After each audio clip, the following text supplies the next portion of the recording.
এ বন্ধু, তুই একলা একলা বসে থাকি কি করতেছ? এই যে পটিয়াতে কি আর করবো, ভাল লাগে নাকি তুই? ভাল লাগে না? একটা বিয়ে করে বস না বউ, আর তুই বসে থাকবি। বুদ্ধিটা তো ঠিকই দিছস, কিন্তু তো কাম হবো না। তোর বুদ্ধি কি সব আঙ্গুর বাড়ির মানুষ মানিয়ে নিব না? কি কথা কস? মানিয়ে নিব না? মানিয়ে নিব। তুই একটা বস্তু করবি কিন্তু মানিয়ে নিব। কি বস্তু করবো, আমার কত দেখি। তুই কবি বলে এক বেলা আমাকে বিয়ে করাই দাও না, আমি বাড়ি থেকে যাবো গা, তাই তোর বাপ মাও সব মানিয়ে নিব।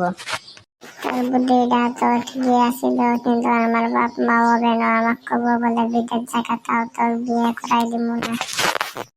তা তুই হলে বাবা বাদ দে। আজকে যে সিএসকে আর আরসিবির খেলা আছে, তুই কাক সাপোর্ট করিস?